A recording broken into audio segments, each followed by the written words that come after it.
Assalamu alaikum wa rahmatullahi wa barakatuh. With you, Khalid Saleh, the President of the Media Office at the Syrian Coalition. Today, in our daily briefing for Wednesday, the 25th of December 2013. First, I'd like to wish our Christian brothers a Merry Christmas. I'll start by commenting about the comments from the Russian Foreign Minister, Mr. Lavrov, where he said that fighting terrorism should be high on the agenda for the Geneva conference. Lavrov's remarks are misleading. They are intended to undermine the international efforts aimed at holding the Geneva conference. They're also aimed at covering up Assad's latest crimes that he is committing against innocent civilians. Let me be very clear about this. The Geneva conference has always been and will always be only about one thing and one thing only. It is about the formation of a transitional governing body. And that should be the main game and main goal and main objective of the Geneva conference. It is based on the Geneva Communique. When a transitional governing body is formed with full executive, legislative, presidential powers, Syria will get rid of the most dangerous kind of terrorism, the terrorism of the Assad family that's ruling the country for over 42 years, the militias coming from Iraq and Lebanon that are supporting the Assad family. Only after that, Syrian people will be able to go back to live their lives in a normal fashion. The London 11 senior officials meeting, which was held in London on December 13th, made it very clear that Assad will have no role in Syria, as his regime is the main source of terror and extremism in Syria. The Assad regime is responsible for terrorism in Syria, and Russia, by continuing to support the Assad regime in its effort to commit crimes against Syrians, Russia is playing a great role in supporting international terrorism.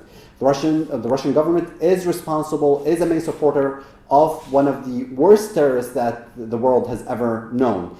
The Russian government should reconsider its position, and the international community should rethink about what the Russian government is doing.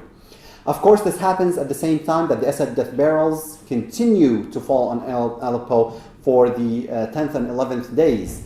The Assad regime knows very well that holding the Geneva conference means the end for more than 40 years of dictatorship of a family rule. It knows that the only way for it to stay in power is to stop the conference from taking place. Thus, the regime is trying to do this by escalating its offensive and its violence and its attacks against civilians.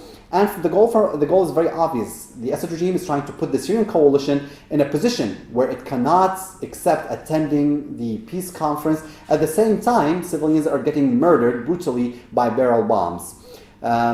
We are looking to the international community. We want the international community to apply tremendous pressure on the Assad regime, because the Assad regime is lying shamelessly, saying that these barrel bombs are targeting FSA, Free Syrian Army brigades such as Al-Nusra and the Islam Army, while the reality is that activists in Aleppo have documented the names of more than 650 civilians that were killed by these deadly attacks in the past 10 days. Also, a couple of points on this. Human Rights Watch have said that these barrel bombs that the attacks have hit residential and shopping areas, often killing dozens of civilians, either missing possible military targets or with little indication of any intended military objective in the vicinity.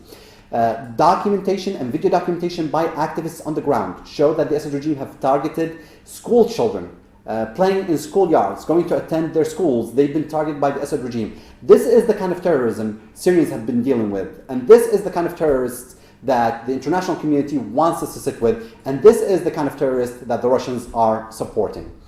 Finally, the FSA continue its advances, and after fierce clashes with the Assad mercenaries in Deir ez-Zor, the FSA, the Free Syrian Army, managed to seize control of the Panorama and Al-Qaziya areas checkpoints. These are fairly large checkpoints in Deir ez-Zor. The FSA has been continuously advancing in Deir ez-Zor, liberating more than 97% of that province.